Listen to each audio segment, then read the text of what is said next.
being the son of Roberto Clemente, 52 years was the anniversary of his passing the other day. And again, we understand how important he was to the Pirates community, to the Puerto Rican community, obviously to the baseball community in general, everyone.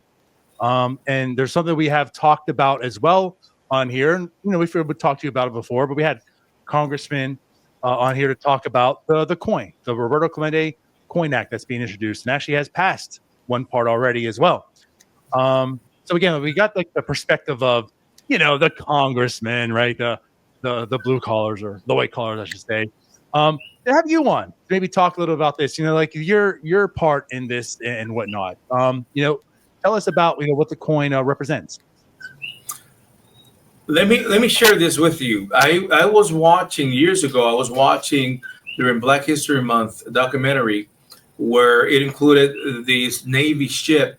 It's called the USS Constellation, and that ship was sent to the west coast of Africa when the illegal slavery trades was still going on, and they would save the slaves of these ships, and they would bring in specifically to Liberia, Africa. This is in the 1800s, and basically those slaves that were freed while they were delivered to Liberia, there was a treaty that they would never be able to be hunted again. Liberia issued a $1 and $10 coin with that image on it.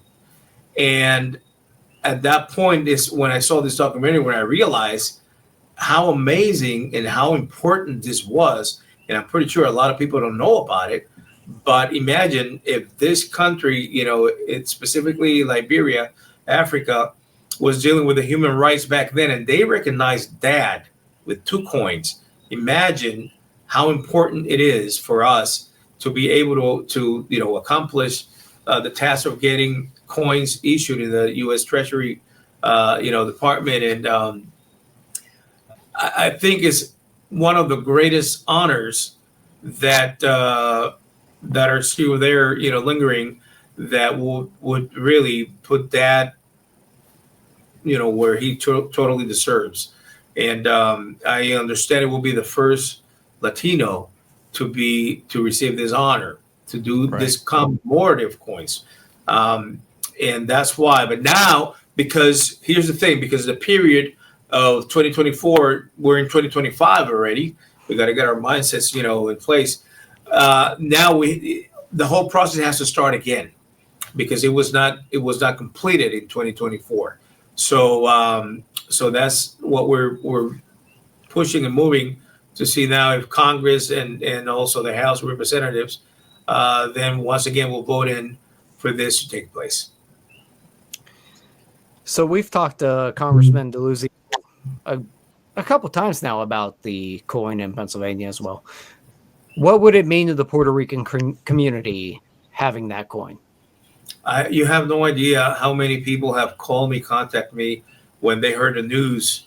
I mean, the excitement, it's just the state of I can't proudness that this brings to everyone. It's amazing, and once again, that obviously is for Puerto Rican, but all his efforts and everything he did and he conducted was to elevate all Latinos in general, and that is something that, imagine 52 years later, he continues to do. The legacy that he left is still so active. Mom made sure that we would understand what keeping the Clemente legacy alive meant. And imagine when you're the son of someone whose nickname is the Great One, you have to have a huge amount of humbleness for that not to get to your head, and to make sure that you continue the work that he did, the mission he had, and we continue to carry on, my brothers and I, and the great, amazing directors of the foundation. Everyone involved with our foundation is in the same, mind state. They are, it's all from the heart, And I assure you that the longevity of the goodwill of the foundation, it will be perpetual. It will surpass my time, my sons, my grandchildren, it will be perpetual. So we always thank everyone for supporting us to help continue us carry on that mission. If I can jump in, can you just talk a little more about your mom and the legacy that she's continued to hold on while you and your brothers carry this thing on? Because there's a period of time where she carried the legacy on of the Clementes. It's unbelievable. Mom immediately, as unfortunately we lost mom the 19th of November, like 3 days after actually 2 days after their wedding anniversary in 2019, right before the pandemic. And to start searching all this in the archives and everything, and start finding all the different documents of what she was able to accomplish. Imagine, the accident happened December 31st, 1972. By January 26, 1973, not even a month after the accident, I have the minute of the first meeting of the reincorporation of Roberto Clemente Sports City. So she was, hands-on immediately. That when I saw that document, that really gained even more respect towards her, because I said, wow, mom was amazing. Her goodwill, her efforts, her drive to continue dad's mission. That was used to tell her he knew he was going to die young. And she was, a beautiful, gorgeous woman that she was going to redo her life. And she would tell him, first of all, don't talk about sad things. And second of all, I assure you, if that were the case, I will never, ever look at another man. And that's how it happened. She never, ever, ever dated anyone. And she just focused on raising us the way he would have wanted, and making sure that we would continue and be engaged in continuing the Clemente legacy the way he would have wanted. So all my kudos to mom. She's our inspiration. She's a pillar that kept it going. Founder of the Roberto Clemente Foundation, and everything, all the greatness that she was able to accomplish is what continues to give us that energy to pass it on to our next Clemente generations. And I think that we are so blessed to have dad and mom both, as our parents, and show us the right way to do things, to really have the heart in everything you do. And we don't look to be recognized. It doesn't, it's not important to us to be recognized. The things you do when no one's watching, the things you're able to impact others with, with your actions, is what truly matters. And that's what totally give us all the energy to continue to do, to go to the Clemente way. Yeah, that just sounds incredible. I can't imagine that quickly. You would imagine you're still in a grieving moment, and she's forward thinking of how to carry this on and do it again, like what we see today. That seems like that was the catalyst. Here we are, like tremendous in that aspect. And again, like we've talked a little about the legacy. Everyone that's watching the show knows exactly who Roberto Clemente is, what he means. And it's funny because we're a Pirates-based podcast. It's baseball, but I feel like his legacy isn't about baseball. Like he had 3,000 hits, one of the best players to ever play the game. And that's like secondary when you talk about the legacy of Roberto Clemente. So you talk about the impact in Puerto Rico. And I want to kind of bring this up, because I do live in Florida now. This is something that's kind of resonated with me because, growing up around the Pittsburgh area, of him. Moving down here, I've actually made quite a few friends with some people that are Puerto Rican, and one of them is like 10 years ago. It was just kind of funny and ironic because I talked Pirates and he was talking Pirates and how he's a great fan of it. And it's because of Roberto. And he's like, well, of course I'm a Pirates fan. I'm Puerto Rican. And I was like, oh, because of course 10 years ago, the Pirates weren't really that good either, so and it's like one of those things like, wow, and hearing his stories, and it's like maybe tell us a little bit of just how impactful his legacy is in Puerto Rico, of course, back then, but even today. I got to tell you this, it's now that you mentioned that, I had the opportunity to talk to Derek Shelton in September, right before Clemente Day. We were at the Clemente Museum, and I said, Derek, you may not know this, but in Puerto Ricans, you have a fan base that is not about winning or losing. It's about you are managing Roberto's team. You know, it's not just the Pirates. You're managing that team. And regardless if you win or lose, that's a permanent fan base that you have there. And the Pirates, you see old caps, jerseys everywhere here in Puerto Rico. And it's because of that, you know. And I feel that we've been talking about connecting that bridge between Puerto Rico and Pittsburgh because we see it both ways. I took a vacation and we went to Greece and we spent like a week in Greece, and then we went on a cruise on the Greek islands. We were in Santorini with another couple of hours and two couples, and they went into a store and they asked them, "Where are you from?" They said, "Puerto Rico." And the owner says, "Oh, the land of Roberto Clemente." And they're like, "Oh my God, his son is here with us." So they made me, I mean, it was like ways up there. I went over and said, I asked him, "How do you know? You know, we're like on the other side of the world. How do you know about that?" He says, "My grandpa lived in Boston, not Pittsburgh, Boston. And he told me the story about your dad." I said, "Wow, that's really impressive." It don't matter where you're at. People, you know, you will always find a Clemente fan everywhere and anywhere. So I feel that that is something that I pass on to my sons, which are men. I mean, 33, 30, and 29, 28. I tell them what your father was able to accomplish in that short span of life. 38, my son, in 5 years, is going to equal dad's age. I was only 6. So to put things in perspective, I was only 6 years old. I have a 33-year son. And in 5 years, he's going to match dad's age when he passed. So in that short span of life, what he was able to accomplish is amazing. It's incredible. So for the Pirate fans, the Puerto Rican fans, worldwide fans, you know, I think there's a huge connection that is still bringing everyone together. We started, here's one thing we started doing several years ago. We started asking the teams to provide a suite for the foundation to do to actually announce that we were going to be in this particular ballpark.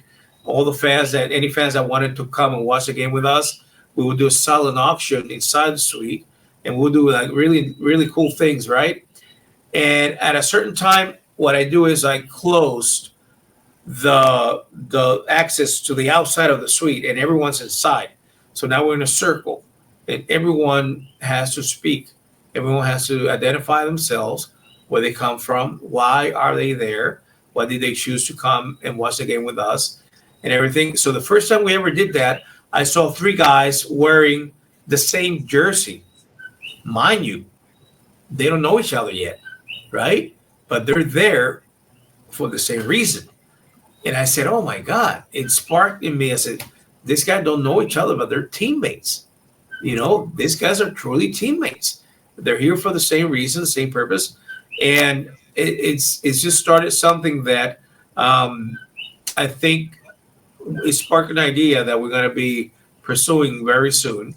So maybe to honor Dad on his birthday, August 18th, I feel that all the teammates should come together. So that, you know, we'll let you guys know. We'll let you guys know how that develops. Okay, that's awesome. And you mentioned there, 6 years old when your father passed. Can you take me back to being a 6-year-old? I believe you've answered this question before, but if I remember correctly reading that, you were in Puerto Rico, maybe in elementary school or whatever age you were. And can you take me back to that point where he got his 3,000th hit? Being a kid in Puerto Rico, what was the atmosphere like at that moment? That was so proud of being Puerto Rican that he obligated Mom to travel to give birth to us here in Puerto Rico. So we grew up here, and during the season, for the most part, we were here while he was in Pittsburgh. So I remember the intercom systems going off in the school where they announced that Dad had just had a 3,000 hit. And I remember seeing, I have pictures of Roberto Jr. and I kind of like celebrating with our hands up in the air and, you know, and the whole thing.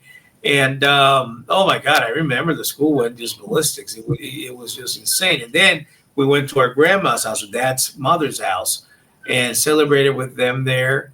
It was a big to do. It was, you know, it was huge. So there's pictures and memories of us with Dad during when he went around doing clinics. We still do that. We still go around the island and in other country, in other cities, giving out the clinics that he used to do. And that tradition will forever live. You know, hopefully our sons will continue it, grandchildren as well. And it's something we learned. I totally love a picture of Mom tossing a baseball up in the air, and her hand is open and the ball is up in the air. And I said, oh my God, this is something that we do without even noticing, you know, and it's kind of like a signature of the family. And I did a video honoring Mom when she passed, and it included little Roberto Jr.'s older recent son. And the legacy will live on for sure. That's awesome. Yeah, and again, like speaking of his legacy, and just we've talked a lot about Puerto Rico. Again, Pittsburgh, something kind of personal, you know, I can relate to here also. My father-in-law and his brother grew up tremendous Roberto Clemente fans. Now, I'm speaking for him. He tells me it. I can't physically see it, but the infamous photo of him getting his 3,000 hit. He tells me he's at the game, and he says he's one of the people in the background, that picture. So again, I'm taking his word for it. If he's, you know, embellishing a little bit, it's okay. But also again, like, so his nephew, right? So his brother's son named his middle name Clemente.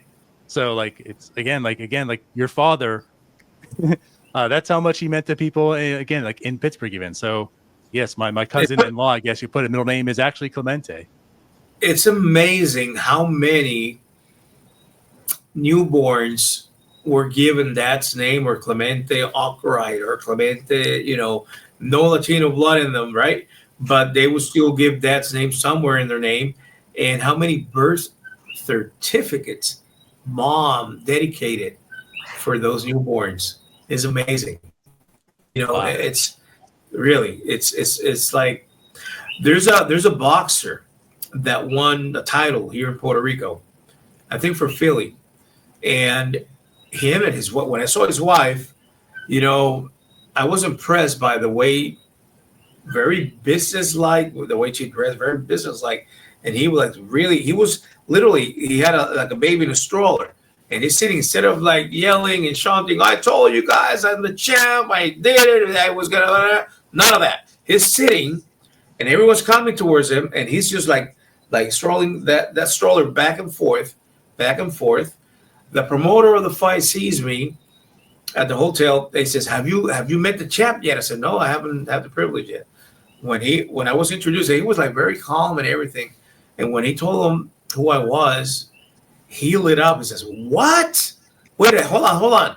You know, he was more excited to meet me than to winning the fight, you know, and he says, you know, I would love if you could record a message for my baby. It was still a baby. Says, I want him when he grows up for him to understand why we name him Roberto. I said, oh my God, wow. That's, I mean, huge. The impact that we have the privilege to carry on is amazing. It don't matter if it's a homeless person out there that we meet. And then, you know, I start kind of like having a little relationship, talking to him every time I see him in a gas station or whatever. And then, you know, maybe a month later or maybe a year later, I let him know who I am. But we already have, you know, that relationship, that friendship that we have built And then when he finds out, he could not believe it. I said, listen, I'm just another guy. Like this is, just another guy.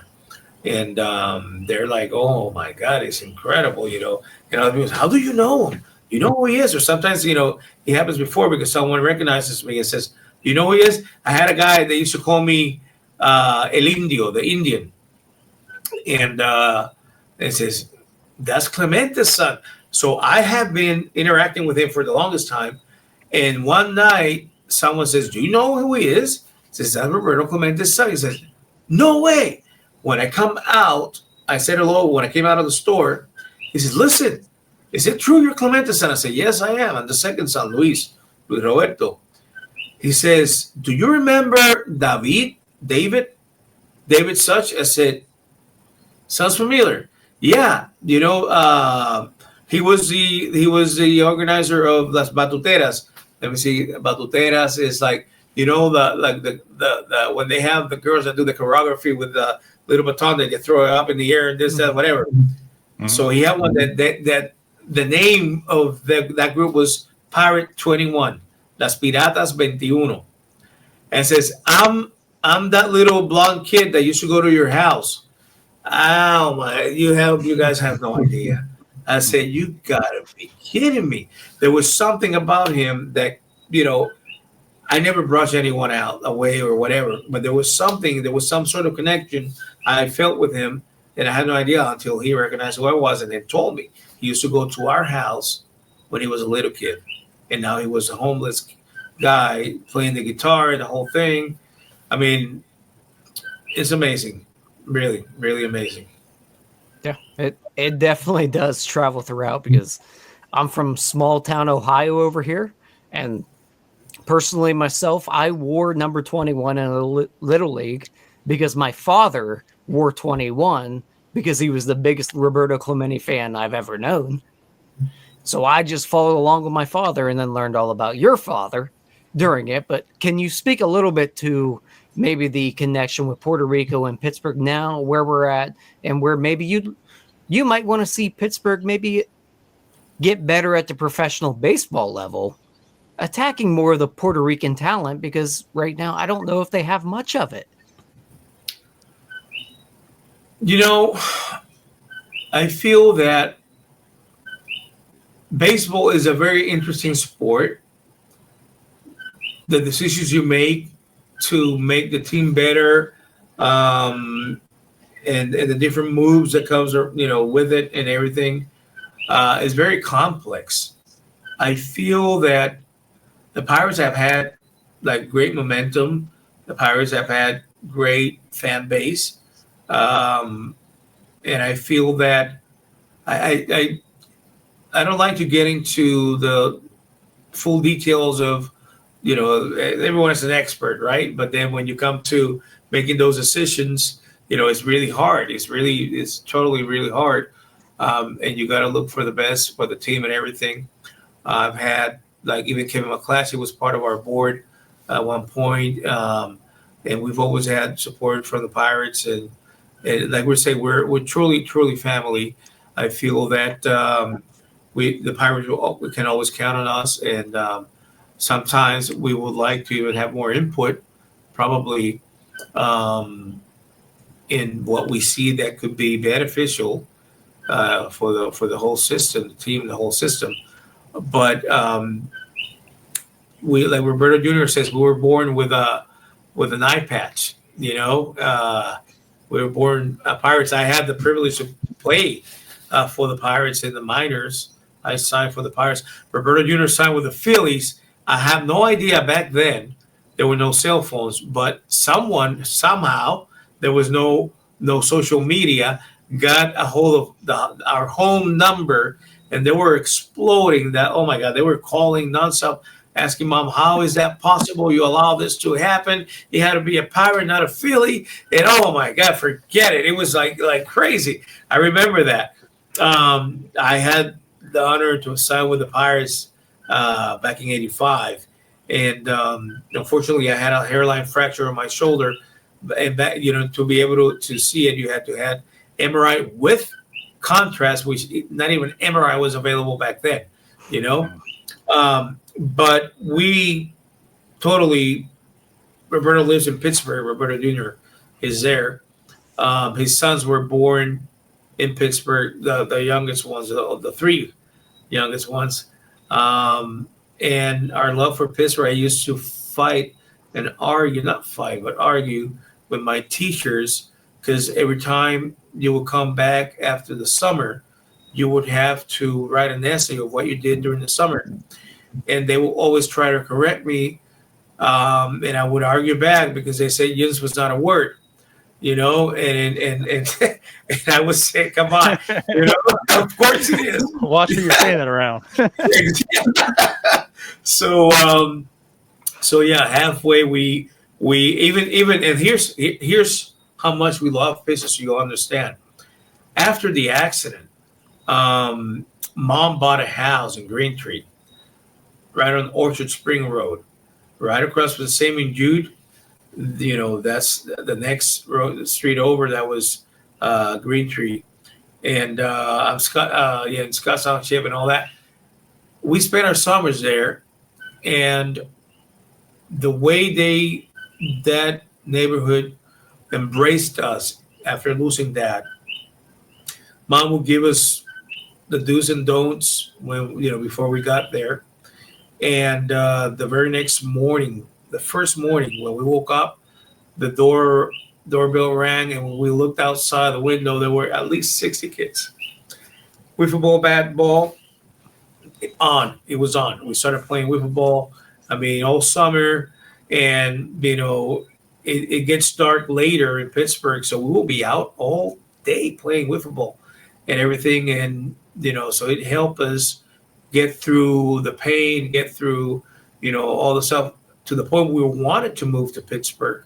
And Mom said, oh my God, but you haven't experienced a winter here. She says, we don't care. She says, yeah, but what about the view we have from the house? Take a picture and just plastic, you know, put it up on the glass, whatever, you know, we can do with that. But we wanted to really live in Pittsburgh. So we would always defend Pittsburgh. When someone would make a negative comment, we would ask, have you been to Pittsburgh?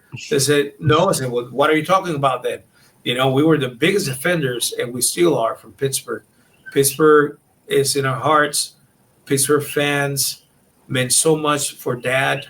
I tell every year when we present the Roberto Clemente Award, I tell the new recipient when we go up to the suite, I said, so how do you see the view from up here?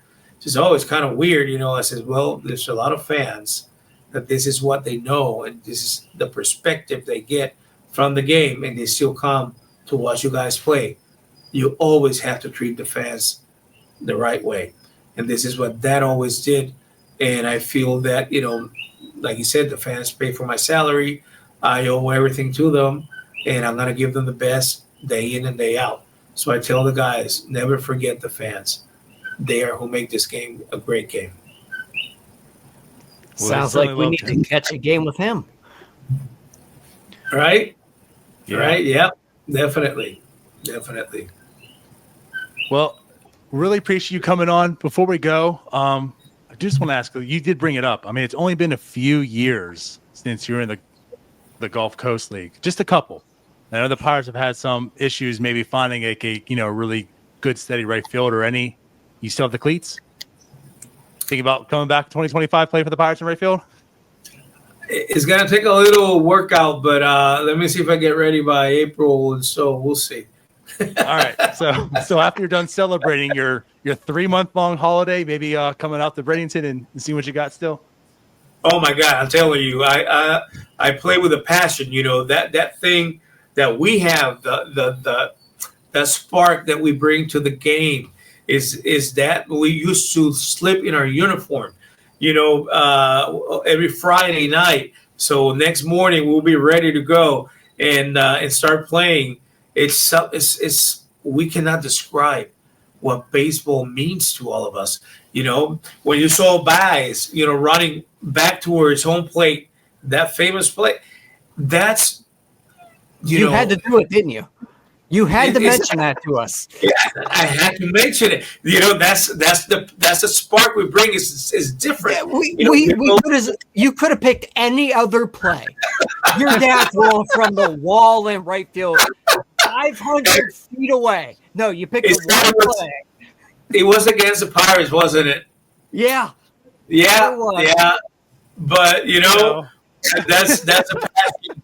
That's a passion we bring to the game. I think that it's kind of like being streetwise. It's like it's off the charts. It's off the wall. It's like there's no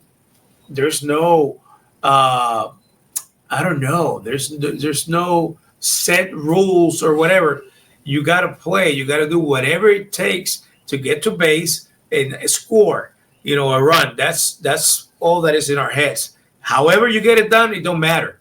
But it's you don't give yourself into an out. You don't run and just like okay you're gonna tag me. No, I'm gonna slide. I'm gonna put my arm out. I'm gonna put this arm out. Whatever it takes. And that's a passion we bring to baseball. And I feel that is very fortunate that we have those players representing us still, and that would have been extremely proud of. And as long as we breathe and are alive, there's always a chance to continue to play. I see the passion right there. I'll see you in Bradenton this spring. I think you're ready. Absolutely. Well, all right. Luis, once again, really, really glad to have you on. Appreciate everything. And before you go, is there anything you wanted to say? Well, once again, as much as people can continue to support the foundation, I feel it's how this legacy will continue. There's a lot that we do. Everyone in the foundation basically is donate. Is just giving their time. Is volunteered. All the directors, everyone, and to help send out equipment, to help the different causes. Whenever there's a national disaster, one of the programs that I wanted to instill is to have the young ones, students, help us out and become an arm for the foundation in their communities, for them to become community leaders and go out there and help, so they at a very young age understand how important it is to help the needy. And if there's a Clemente school, there's from elementary, middle, high school, is key in everyone. It doesn't have to be just those Clemente namesakes or leagues, or it's everybody. If you understand, the importance of the change that you can make as an individual, no matter what age you are, it's what's going to make the world a better place. Your neighborhood, wherever you live, your city, your town. It doesn't take much. It's just that true will, sincere will to help, to be a good individual. The things you do when no one's watching, and you're not doing it to be recognized or rewarded. It's just what really you feel inside. That's what makes you a good individual, a good person, and that's what that button we want to ignite in everyone. So I really truly hope everyone this 2025 make that change, make that difference, make that commitment with your own self, not to anyone else, but your own self, to say, okay, you know what, I'm gonna make a difference. I'm gonna truly want to be a good person, and I want to help wherever I live. My surroundings be a good place and impact others as I do so. That's all it takes. It's very simple. You don't have to save someone's life to be a hero. But if you truly feel it and you want to make a difference, just do the simple things you're able to do in a positive way, and it's going to go a humongous way. And you're going to feel it. And you're going to feel so good that no one else knows, but you do. And you smile. You can look at yourself in the mirror and smile and say, wow, look at what I was able to accomplish. Look what I was able to start, in my community or whatever. No one has to know, only you. And that is going to help you when most needed and least expected. Things are always gonna go your way. Always. I assure you. I assure you. That's my motto of how I live. And I can give you many examples. Just give it a shot and you'll see. I really want to send everyone incredible best wishes, many blessings to everyone in your families. If you have your parents alive, hug them, kiss them, tell them you love them, your siblings. A lot of times we argue, we fight, or whatever. It's so important to keep that connection going. And then you'll see the trickle effect. So thanks a lot. Thanks for having me tonight. It is the second day of the year, and I think this is an awesome start. So thank you. Well said. And again, Luis, thank you so much for coming on. Hope you enjoy the rest of your holiday and the beginning of your year. So Yep. have a blessed 2025. Thank you. Same to you and everyone. Absolutely appreciate you. Continue doing what you're doing. Thank you. Take care, everyone. Thanks a lot. Awesome.